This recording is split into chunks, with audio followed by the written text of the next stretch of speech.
السلام علیکم ورحمۃ اللہ وبرکاتہ. میرا نام فوزیہ شاہد ہے اور میں حج عمرے کا سبجیکٹ جو ہے وہ پڑھاتی ہوں ادھر کورسز میں، اور حج عمرے کی ٹریننگ وغیرہ کی بھی انچارج ہوں. تو آج اب جو نیا ٹاپک ہے ہمارا وہ یہ ہے کہ حرمین شریفین میں بیٹھ کے کیے جانے والے نیک اعمال اور ایسے کام جو کہ نہیں کرنے چاہیے. تو آپ لوگ جب اپنی ورکشاپ کریں، ٹریننگ کریں، تو اس میں لوگوں کو آپ یہ بتائیں کہ وہ جس مبارک سفر پہ جا رہے ہیں اس میں 5 دن تو حج کے جو ہیں وہ منا، عرفات، مزدلفہ وغیرہ میں گزریں گے، لیکن اس کے بعد آگے پیچھے دن جو ہیں وہ مسجد الحرام اور مسجد نبوی میں گزارنے ہیں. اور یہ سفر ایک طرح سے ایسا سفر ہے جس میں وہ والی بات آ جاتی ہے کہ فمن ثقلت موازینہ، جس کے اعمال نامے بھاری ہو جائیں. تو جب وہ دونوں مسجدوں میں بیٹھیں تو ایسے کام کریں زیادہ سے زیادہ جس سے ان کے موازین بھاری ہوں، نہ کہ ایسی غلطیاں کریں کہ جو انہوں نے نیکیاں کمائی ہیں وہی ان کی نیگیٹو مارکنگ شروع ہو جائے. آپ صلی اللہ علیہ وسلم نے فرمایا کہ 3 مساجد کی طرف سفر کرنا باعث اجر اور ثواب ہے. اسی طرح آپ سب نے یہ بھی پڑھ رکھا ہوگا کہ مسجد الحرام میں ایک نماز کا اجر جو ہے وہ 1,00,000 گنا ہو جاتا ہے، اور مسجد نبوی میں 1,000 گنا ایک نماز کا اجر ہو جاتا ہے.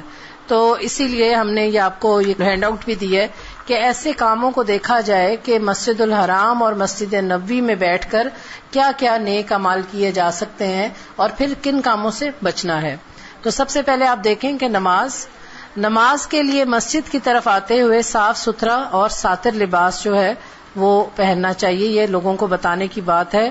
مسجد میں داخل ہوتے ہوئے دایاں پاؤں اندر رکھ کے دعا پڑھنی چاہیے. تحیت المسجد ادا کرنا چاہیے سوائے اس کے کہ جب احرام کی حالت میں، اس وقت کیا ہے کہ عمرہ کرنا زیادہ افضل ہے. پھر اس کے بعد جب اذان ہو تو اذان کا جواب دیا جائے. جب آپ اپنے ٹریننگ سیشن رکھیں اپنی برانچز میں تو ان کو اذان کا جواب دینا سکھائیں کہ اذان کا جواب کیسے دینا ہے، پھر درود پڑھنا ہے، پھر دعا پڑھنی ہے. نماز کے لیے مسجد میں وقت سے پہلے آنا، اذان سے پہلے آنا اور اگلی صفوں میں کسی کو تکلیف دیے بغیر جگہ تلاش کرنا اور بیٹھنا. ہوتا یہ ہے کہ جس وقت اذان ہوتی ہے اس وقت لوگ اپنے کمروں سے نکلتے ہیں، اور خصوصاً خواتین کے لیے تو یہ انتہائی غلط بات ہے کہ وہ اس وقت مردوں میں گھس کے اور پھر وہ مسجد کی طرف جائیں. دیکھیں جو مسجد الحرام ہے اور جو طواف کی جگہ ہے وہاں اور بات ہے، اس کے باہر کیا ہے، سب بازار ہیں. ہوٹلوں کے آگے اور ہوٹلوں کے نیچے سب بازار ہیں. وہاں راستوں میں خواتین مردوں میں گھس کے اندر آتی ہیں تو وہ انتہائی غلط بات ہے اور اپنے اعمال کو ضائع کرنے والی بات ہے. آپ سب جانتے ہیں کہ خواتین پر یہ فرض نہیں ہے کہ وہ مسجد میں جا کے نماز پڑھے، لیکن اگر اس صورت پہ وہ جائے گی مسجد کی طرف، یہ آج بار بار آپ لوگوں کو بتایا جا رہا ہے بار بار کہ یہ لوگوں کو اس چیز کی نصیحت کرنے کی ضرورت ہے جو لوگ حج پہ جا رہے ہیں. تو بہتر یہ ہے کہ دیکھا یہ گیا ہے کہ اذان سے آدھا گھنٹہ پہلے اتنا رش نہیں ہوتا. اس ٹائم پر جو ہے وہ اذان سے آدھا گھنٹہ پہلے نکلیں اور مسجد الحرام میں آ کے خواتین کی جگہ میں اور مرد جو ہے وہ اپنی مردوں کی جگہ میں بیٹھیں، جگہ تلاش کریں، اگلی صفوں میں جگہ تلاش کریں اور اللہ کا ذکر کرتے ہوئے اذان کا انتظار کریں. اذان ہو، اذان کا جواب دیں، درود شریف پڑھیں اور دعا پڑھیں. یعنی یہ سب چیزیں جو ہیں باعث اجر ہیں، اور دونوں مسجدوں میں بیٹھ کر تو ان کا اجر اور بھی زیادہ ہو جاتا ہے ان کاموں کے کرنے کا. پھر یہ کہ صف میں اگر آپ پہلے سے بیٹھے ہوئے ہیں اور ہوتا کیا ہے کہ دوسرے لوگ بعد میں جو دیر سے آ رہے ہیں تو بعض لوگ صفوں میں ان کو اپنے پاس جگہ نہیں دیتے، حالانکہ جب کھڑے ہوتے ہیں نا نماز پڑھنے کے لیے تو جگہ بن جاتی ہے اور لوگ چوڑے ہو کر بیٹھ جاتے ہیں اور باقی لوگوں کو جگہ نہیں دیتے. تو یہ بھی آپ لوگ سورۃ الحجرات میں پڑھ چکے ہیں کہ لوگوں کے لیے کشادگی پیدا کرو. تو اس چیز کی بھی آپ جانے والے حاجیوں کو یہ تربیت دیں کہ وہ جو بھی صف میں شامل ہونا چاہے، بیٹھنا چاہے، اس کے لیے گنجائش پیدا کریں. اس کے بعد یہ ہے کہ صفوں کو سیدھا رکھیں. جو پڑھے لکھے لوگ، علم حاصل کیے ہوئے لوگ جا رہے ہیں ان میں سے کوئی ایک شخص اٹھے اور صفوں کو سیدھا کر دے نماز سے پہلے. جس وقت امام کہتے ہیں کہ اپنی صفوں کو سیدھا کرو، اس وقت کوئی ایک شخص اٹھ کے، کوئی ایک خاتون اٹھ کے اپنی صف کو سیدھا کر سکتی ہیں. اور پھر یہ بھی انہیں بتائیں کہ اگلی صف میں اگر جگہ ہو تو اس جگہ کو پر کرنا ہے. یہ ہماری جو عام عوام جا رہی ہے نا، ان کو یہ باتیں نہیں معلوم، آپ لوگوں نے انشاءاللہ ان کو یہ بتانا ہے. پھر یہ کہ جماعت سے نماز پڑھنا، یہ خواتین کو بالکل نہیں آتا، کیونکہ پاکستان میں اتنا موقع نہیں ملتا. تو جماعت سے نماز پڑھنا کم از کم اس کو ایک ڈیمو کروا دیں. جب آپ ٹریننگ کروائیں نا تو 3 لوگوں کو کھڑا کر دیں، انہیں بتائیں کہ کس طرح پاؤں سے پاؤں جوڑ کے، کندھے سے کندھے جوڑ کے صف میں نماز جو ہے وہ ادا کرنی ہے. پھر اسی طرح نماز جنازہ پڑھنا. نماز جنازہ کا اجر آپ ضرور بتائیں انہیں کہ نماز جنازہ پڑھنے کا کیا اجر ہے. ہمارے پاکستان اور انڈیا اور بنگلہ دیش کے جو لوگ ہیں صرف وہ نہیں پڑھ رہے ہوتے نماز جنازہ خواتین، باقی تمام عرب ممالک کی جو خواتین ہیں وہ نماز جنازہ ان کو آتی بھی ہے اور وہ یہ نیکی کا موقع ضائع نہیں کرتی. اس میں نماز جنازہ کا ظاہر آپ نے طریقہ بھی سکھانا ہوگا اور نماز جنازہ کا اجر بھی بتانا ہوگا. آپ سب جانتے ہیں کہ نماز جنازہ پڑھنے کا ثواب یہ ہے کہ ایک پہاڑ جتنا اجر ملتا ہے. ٹھیک ہے، تو یہ چیزیں آپ ان کو جب بتائیں گے، اس کا اجر بتائیں گے تو انشاءاللہ ان کو موٹیویشن ملے گی. پھر ساتھ ہی ساتھ آپ کو نماز جنازہ کا طریقہ بھی بتانا ہوگا. آپ کو آتا ہے نماز جنازہ کا طریقہ؟ چلے میں بتاتی ہوں. وہاں پر ہر نماز کے بعد ایک طرح سے کال، یعنی کہ مؤذن کہتے ہیں کہ جنازہ ہے، مرد کا ہے، خاتون کا ہے یا بچے کا ہے، وہ سب بتایا جاتا ہے. اور وہ جیسے استاذہ نے بتایا کہ بس اتنا سا وقفہ ہوتا ہے کہ بیچ میں آپ 2 سنت پڑھیں تو اس کے بعد مؤذن پکارتا ہے.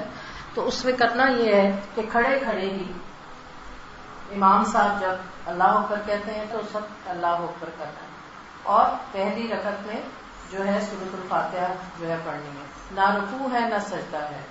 پھر اس کے بعد دوبارہ اللہ اکبر ہوگا، تکبیر ہوگی، پھر اللہ اکبر کہنا ہے اور پھر درود شریف پڑھنا ہے. پھر اس کے بعد تیسری دفعہ اللہ اکبر ہوگا کہ وہ کرنا ہے اور رفع یدین کر کے، اور پھر اس کے بعد مغفرت کی دعا جو ہے وہ آپ نے لوگوں کو بتانا ہے کہ وہ پڑھنی ہے. اور پھر ایک مرتبہ ایک جگہ سلام ہوتا ہے، اس طرف سلام ایک طرف ہی پھر چوتھی تکبیر کے بعد ایک طرف سلام پڑھنا. دوسرے تکبیر کے بعد جو ہے درود شریف پڑھنا ہے. ثنا پڑھ بھی سکتے ہیں اور نہ بھی پڑھیں تو کوئی نہیں.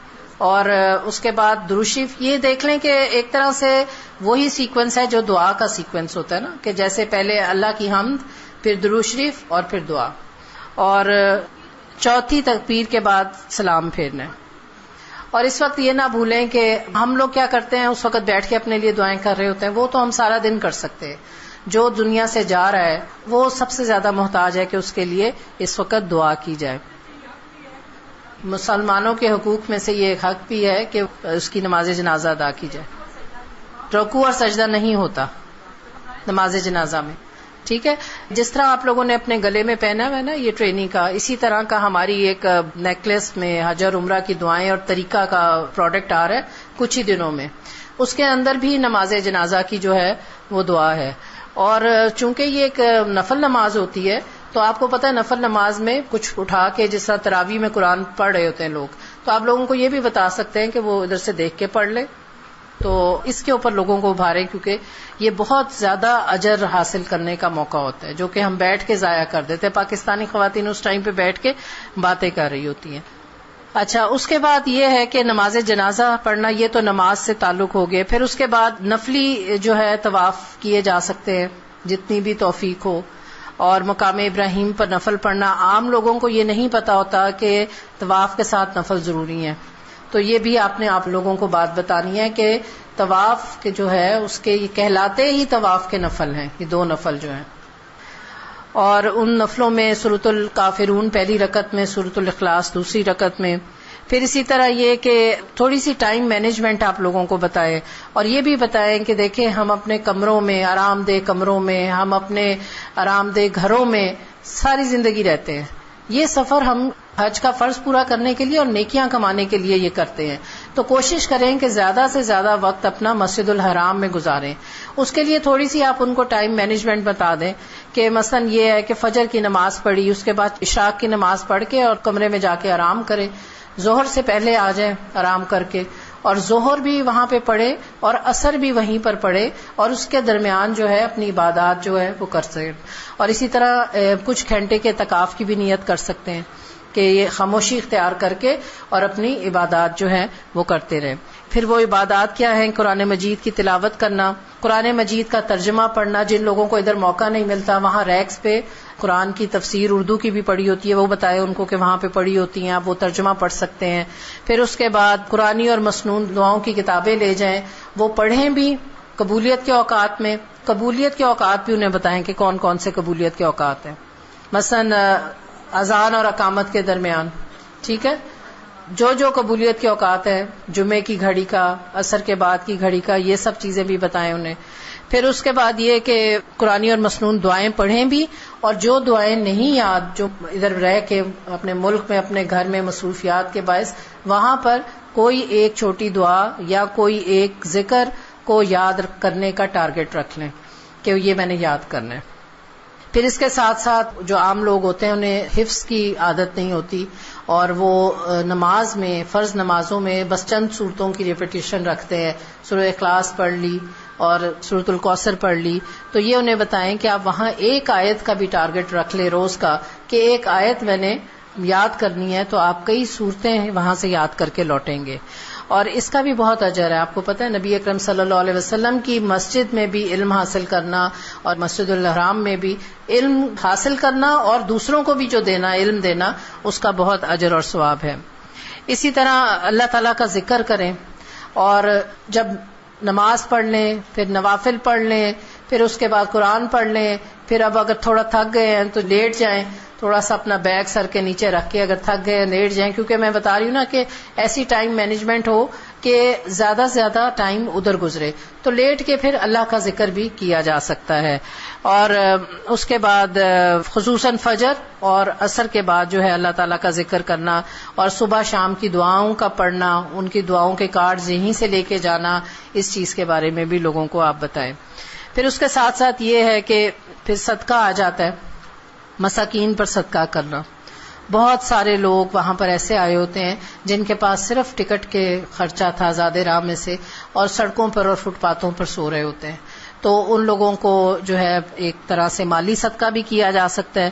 اور دوسرا یہ کہ آپ جن کو ٹریننگ دیں گے ان کو آپ بتائیں کہ جب ان کے گروپ والے ان کو کھانا دیتے ہیں وہ بہت ضرورت سے زیادہ ہوتا ہے، تو یہاں سے چھوٹے چھوٹے شاپرز لے جائیں اور جو کھانا بچے وہ شاپر میں ڈالیں اور لے جا کے کسی راستے میں کسی بھی غریب کو جو سڑک فٹ پاتھ پہ بیٹھے اس کو وہ دیا جا سکتا ہے.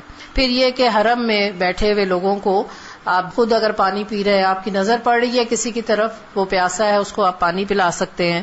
پھر اس کے علاوہ انہیں بتائیں کہ سلام میں کثرت کریں، کسی کو جانتے ہیں یا نہیں جانتے لوگوں کو سلام کریں. مجھے تو یہ بڑی خوشی ہوتی ہے کہ دیکھ کے کہ تمام امت کے لوگ جو ہیں وہ ایک جگہ جمع ہوئے ہوتے ہیں اور ایک محبت ان کے لیے دلوں میں آ رہی ہوتی ہے. ہمیں تو زبان کی محرومی ہے کہ زبان سے بات چیت نہیں ہو سکتی اتنی زیادہ، لیکن اسی طرح آپ ان لوگوں کو بتائیں کہ ایک دوسرے کو مسکراہٹ پاس کریں، ایک دوسرے کو سلام کریں. پھر اسی طرح کہ انہیں بتائیں کہ کوئی بوڑھی خاتون ہے اور وہ پاس بیٹھی ہیں. بعض اوقات خواتین جو ہیں وہ اپنے ہاتھوں سے اپنی ٹانگیں خود ہی دبا رہی ہوتی ہیں، اتنی تھکی ہوئی ہوتی ہیں، تو ان کی ٹانگیں دبا دیں اور ان کی کوئی مدد کر دیں اور کسی کا سامان اٹھا دیں. اور اس کے ساتھ پھر یہ ہے کہ ویل چیئر پہ کچھ لوگ ہوتے ہیں ان کی مدد کر دیں، وہ اپنی ویل چیئر کو ایڈجسٹ کر رہے ہوتے ہیں فرض نماز کے وقت، یہ بتائیں کہ یہ بھی نیکی کا کام ہے، یہ کام کر دیں. کوئی راستہ گم گیا ہے تو وہاں پہ لوگ یہی ہے کہ اپنے میں مگن منہ اٹھائے چلے جا رہے ہوتے ہیں. جو آپ سے کوئی راستہ پوچھ رہا ہے اس کو راستہ بتا دیں، اور اگر آپ کو راستہ نہیں آتا تو ان کو ایسے لوگوں تک پہنچا دیں کہ جو راستہ ان کو بتا سکتے ہیں. پھر اسی طرح یہ ہے کہ اگر کوئی بدعت کر رہا ہے، کوئی شرک کر رہا ہے، اس کو بھی آسان طریقے سے جو ہے، جیسے آج استاذہ نے بھی بتایا کہ پیار سے اس کو ہاتھ سے، اگر طواف میں بھی کوئی غلط کام ہو رہا ہے تو اس کو درست کر دیجیے. مثلا یہ ہوتا ہے کہ خواتین کے بازو جو ہیں وہ جب حجر اسود کا استلام کرتی ہیں تو وہ یہاں نیچے تک آئے ہوتے ہیں. تو اول تو آپ لوگوں کو ٹریننگ میں یہ بتائیں کہ حج پہ جانے کے لیے جب وہ گاؤن لے تو وہ ایسا ہو جس کے کف ہوں، جہاں سے بند ہو جائے. اگر ایسا بھی نہیں ہے تو پھر کوئی ایسا ادھر ٹانکا تو نہ لگائیں کیونکہ وضو وغیرہ کرنا ہوتا ہے. کوئی ٹچ بٹن لگایا جا سکتا ہے. اگر ایسا گاؤن نہیں سلوا سکتے تو ٹچ بٹن لگا لیں تاکہ استلام جب کرتے ہیں اس وقت تو وہ ضرور بازو طواف کے دوران ننگا ہو رہا ہے. اور آپ کو پتہ ہے یہ کتنے لوگ ہوتے ہیں طواف میں جن کی نظر عورتوں کے اس طرح ننگے بازوؤں پہ جاتی ہیں. پھر اسی طرح یہ ہے کہ الہدا کے جو پروڈکٹس ہیں حج سے متعلق وہ انٹروڈیوس کرائیں لوگوں کو. اور یہ بھی ایک صدقے میں آ جاتا ہے کہ عمرے کا حج کا صحیح طریقہ لوگوں کو پتہ چل جائے, کیا دعائیں پڑھنی ہیں وہ لوگوں کو پتہ چل جائے, اور اس کے لیے وہ ساتھ اپنے یہ چیزیں لے کے جا سکتے ہیں. اور آپ لوگوں کے لیے یہ ہے گائیڈنس کہ آپ لوگ جب ٹریننگ کریں تو یہاں سے حج کے پروڈکٹس کا اپنا ایک سٹال لگائیں اس میں ٹریننگ میں. اور آج یہ آپ کو جو سارے سیشنز بتائے گئے ہیں ضروری نہیں ہے کہ آپ ایک ہی دن میں لوگوں کو کرائیں. آپ اپنی برانچ میں اگر حج ٹریننگ رکھتے ہیں تو یہ سیشن آپ کم از کم 3 دن رکھیں حاجیوں کے لیے, ٹھیک ہے, جس میں ایک دن میں آپ روحانی تیاری بتا سکتے ہیں, پھر اس کے ساتھ عمرہ بتائیں, پھر مناسک, اور یہ سب چیزیں ایک دن میں نہ بتا دیں کیونکہ وہ پھر لوگ گریسپ نہیں کر سکتے, ٹھیک ہے نا. اچھا, یہ سارے پروڈکٹس دیکھیں اور یہ لے جائے. اور وہاں پہ میں دیکھتی ہوں وہاں پر خواتین جو ایسے ہی بیٹھی ہوتی ہیں, ٹائم ضائع کر رہی ہوتی ہیں, یہ وہاں پر لوگوں کو تقسیم کر دیا جائے. 15 روپے کی ہے یا اس طرح سے ہے, تو یہ بہترین صدقہ ہے کہ وہ دعائیں پڑھیں گی تو آپ کے لیے بھی پھر فرشتے دعا کریں گے. وَإِيَّاكَ نَسْتَعِينُ ہے, حج بیت اللہ ہے, یہ لوگوں کو انٹروڈیوس کروائیں.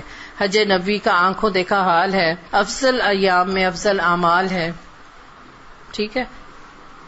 اسی طرح آپ بیٹھے ہوئے ہیں تو آپ کے گرد کوئی پاکستانی ہے, کوئی اور فارینر ہے, اور بعض اوقات آپ خود قرآن پڑھ رہے ہوتے ہیں اور لوگ آپ کو آبزرو کر رہے ہوتے ہیں, وہ آپ سے کچھ پوچھتے ہیں, تو الہدا کی ویب سائٹ کے بارے میں لوگوں کو بتائیں کہ آپ وہ ویب سائٹ کھول سکتے ہیں اور وہاں سے انگلش میں اور اردو میں بھی قرآن پاک کی تعلیم کے مواقع موجود ہیں. لوگوں کو لائبریری کا بتائیں کہ اگر وہ وہاں جا کے علم حاصل کریں. اچھا, اب یہ ہے کہ ایک اور چیز کہ لوگوں کے لیے دعائیں کریں. کسی کے اندر آپ کوئی خرابی دیکھتے ہیں کچھ لوگوں میں کہ لڑ رہے ہیں, جھگڑ رہے ہیں, کوئی اور برائی دیکھتے ہیں, تو ادھر ہی بجائے ان کو برا بھلا کہنے کے ان کے لیے دعا کریں. اسی طرح باقی کسی کے اوپر آپ کی نظر پڑتی ہے کہ کوئی بڑا تڑپ کے دعا کر رہا ہے, رو رہا ہے, اس کے لیے لوگوں کو بتائیں کہ اس کے لیے دعا کریں. آپ اپنی ٹریننگ میں لوگوں کو بتائیں کہ جب آپ کسی کے لیے دعا کرتے ہیں تو فرشتے آپ کے لیے دعا کرنا شروع ہو جاتے ہیں. پھر اسی طرح امت مسلمہ کے لیے اور پاکستان کے لیے ان کو کہیں کہ خصوصی طور پہ جب جائیں حاجی تو ان کے لیے دعا کریں. پھر نبی اکرم صلی اللہ علیہ وسلم کی جو مسجد ہے اس میں کیا کرنے کے کام ہیں, اس میں یہ ہے کہ مسجد میں داخل ہوتے ہی تحیت المسجد ادا کرنا چاہیے, اور بیٹھنے سے بھی پہلے تحیت المسجد. حاجیوں کو بتائیں کہ جب وہ مسجد میں جائیں تو یہ نہیں کہ وہ سب سے پہلے قبر مبارک کی طرف چلنا شروع ہو جائیں, سب سے پہلے کیا کرنا ہے, تحیت المسجد ادا کرنا ہے. اس سے پہلے کہ بیٹھیں اس وقت آپ نے تحیت المسجد ان کو بتانا ہے کہ وہ ادا کریں. پھر اس کے بعد جو زیارت کے اوقات ہیں وہ فجر کے بعد ہیں 7 بجے, ظہر کے بعد ہیں 1 بجے سے لے کے بس 2 بجے تک کا ٹائم ہوتا ہے, اور اس کے بعد پھر عشاء کے بعد ہے. اس ٹائم پہ انہوں نے یہ انتظام کیا ہوا ہے مسجد نبوی میں کہ تمام ممالک کے الگ الگ گروپ بن جاتے ہیں.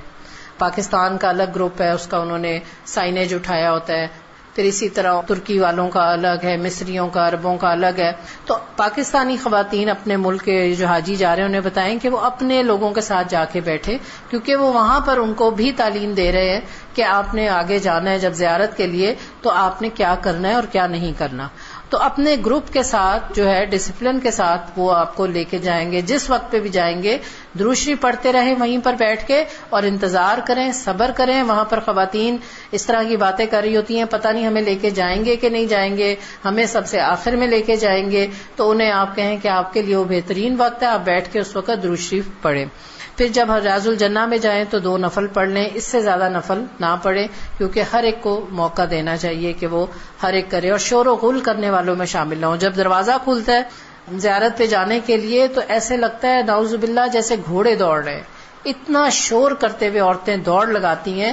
تو ان بے ادب لوگوں کے اندر شامل نہ ہوں, کیونکہ آپ لوگ سورۃ الحجرات میں پڑھ چکے ہیں کہ نبی صلی اللہ علیہ وسلم کے سامنے اونچی آواز سے بات کرنا اور اس طرح کے کام کرنے سے کیا ہے کہ اعمال ضائع ہونے کا خطرہ ہوتا ہے. خاموشی سے بیٹھے رہیں، جب وہ شور و غل نکل جائے تو پھر آرام سے وہاں پر چلے، اور نبی صلی اللہ علیہ وسلم کو سلام پڑھ کے اور پھر حضرت ابوبکر اور حضرت عمر کو بھی سلام کیا جائے۔ پھر اسی طرح یہ ہے کہ جو نہ کرنے کے کام ہیں، اب ان کی لسٹ آ رہی ہے کہ نہ کرنے کے کام کیا ہیں دونوں مسجدوں میں۔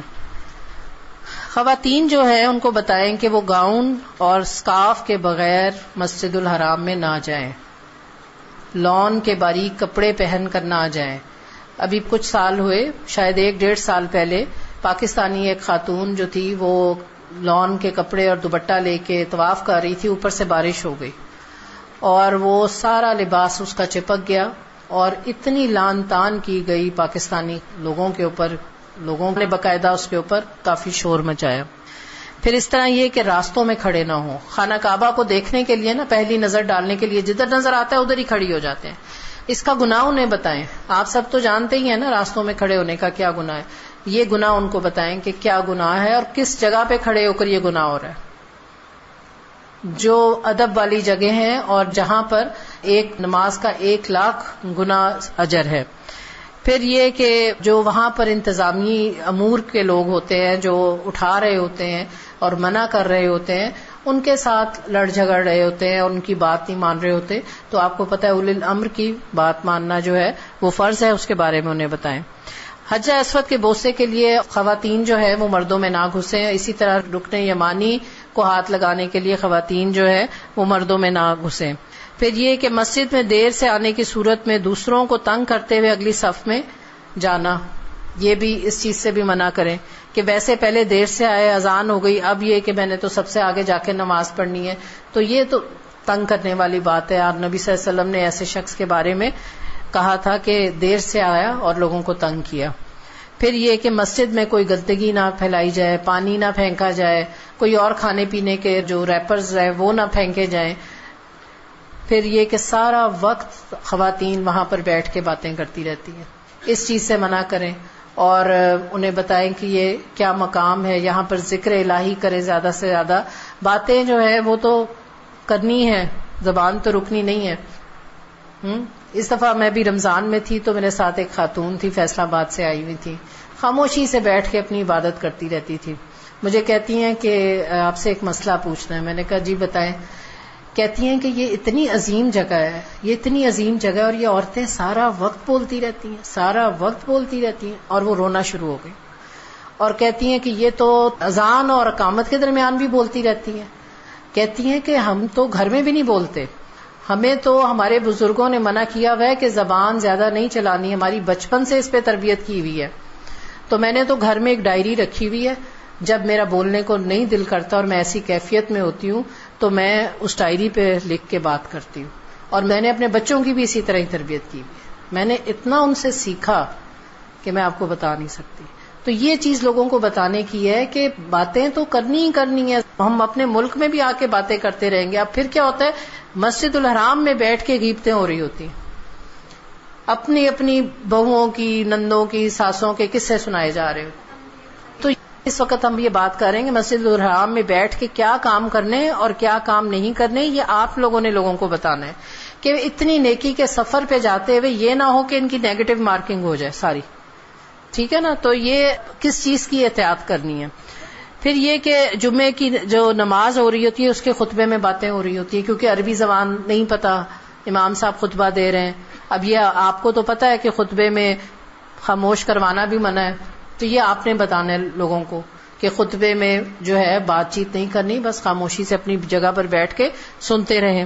اس کے بعد ظاہر ہے کہ جو لڑائی جھگڑے ہو رہے ہوتے ہیں اس سے منع کرنا ہے کہ وہاں پہ کوئی آپ کی جگہ پہ بیٹھ جائے، کچھ ہو جائے، آپ نے صبر کا مظاہرہ کرنا ہے اور لڑائی جھگڑا نہیں کرنا۔ اچھا، پھر کسی طرح بھی دوسرے کی عبادت میں خلل نہیں ڈالنا۔ مثلا طواف ہو رہا ہے، اب طواف میں ہوتا یہ ہے کہ پہلا جب چکر کوئی شروع کرتا ہے نا حجر اسود کا استلام کر کے، تو وہ خانہ کعبہ کے قریب ہونا چاہتا ہے اور وہ قریب ہو جاتا ہے، اس کے بعد آہستہ آہستہ درمیان میں آ جاتا ہے۔ تو جو 7واں چکر ہے نا اس میں کوشش کریں، لوگوں کو بتائیں کہ وہ 7ویں چکر میں اپنے آپ کو باہر کی طرف لیتے آئے، اگر وہ اندر کی طرف سے باہر نکلیں گے طواف کرتے ہوئے تو کیا ہوگا، خود بھی ان کو ایک ہجوم کراس کرنا پڑے گا، اور دوسرے لوگ بھی اپنے رو میں جو چلے جا رہے ہوتے ہیں، طواف کر رہے ہوتے ہیں، وہ بھی بہت سخت تکلیف میں آ جاتے ہیں. اور اسی طرح پھر یہ کہ طواف کی جگہ پر نفل نہیں پڑھنے. خصوصاً خواتین جو ہیں وہ ایسی جگہوں پہ جا کے نفل پڑھیں جو خواتین کے حصے ہیں. اچھا، طواف کر کے ہوتا کیا ہے کہ خواتین ادھر کارپیٹس بچھے ہوئے ہیں جہاں پر نفل پڑھنے والوں کے لیے، وہاں جا کے کھڑی ہو جاتی ہیں، دائیں بائیں دیکھتی ہیں کوئی مرد نہیں ہے، پیچھے دیکھتی ہیں کوئی مرد نہیں ہے. ہوتا کیا ہے کہ جو طواف کر رہے ہوتے ہیں نا لوگ، وہ لوگ انہی میں سے جو ختم کرتے ہیں مرد، وہ ان کے پیچھے یا ان کے ساتھ آ کے نماز پڑھنا شروع ہو جاتے ہیں. تو ان چیزوں سے بچنا ہے کہ یہ نہ ہو کہ جو نیکیاں ہیں وہ ضائع ہو جائیں. پھر دوسری قوموں کے لوگوں کو برا بھلا نہیں کرنا. دیکھو یہ لوگ یہ کیا کر رہے ہیں، یہ بہت کامن بات ہے وہاں پر. یہ بہت کامن بات ہے کہ دوسری قوموں کے لوگوں کو برا بھلا کہا جاتا ہے، اور اس کے بارے میں یہ فتویٰ آ گیا وہاں پہ کہ پوری قوم کی غیبت کا گناہ ملے گا. آپ کسی قوم کو برا بھلا کہہ رہے ہیں، اس قوم کی پوری قوم کی غیبت کا گناہ جو ہے وہ مل جائے گا. اور مسجد الحرام میں یا مسجد نبوی میں اگر آپ کھڑے ہو کر کر رہے ہیں تو آپ دیکھ لیں کہ پھر کیا سمیٹ رہے ہیں آپ. پھر یہ کہ اسی طرح مسجد نبوی میں نوٹ کر لیں کہ کیا کیا چیزیں ایسی ہیں جو لوگوں کو بتانی ہے کہ انہوں نے وہاں پر نہیں کرنی. یہ بھی کہ شور و غل کرنے والوں میں اور شور شرابہ کرنے والوں میں شامل نہ ہو. نبی اکرم صلی اللہ علیہ وسلم کی قبر مبارک کی طرف ہاتھ اٹھا کر دعا نہیں مانگنی. پھر یہ کہ نبی اکرم صلی اللہ علیہ وسلم کی قبر کی طرف رخ کر کے لوگ نماز پڑھ رہے ہوتے ہیں، اس چیز کا بتائیں لوگوں کو کہ قبلے کی طرف رخ کر کے نماز پڑھنی ہے. اور اگر کوئی ایسا کر رہا ہو تو اس کو بڑی خوبصورتی سے اس کو منع کر دینا چاہیے. لوگ مان بھی جاتے ہیں. اور آپ کا کوئی سوال وغیرہ ہو؟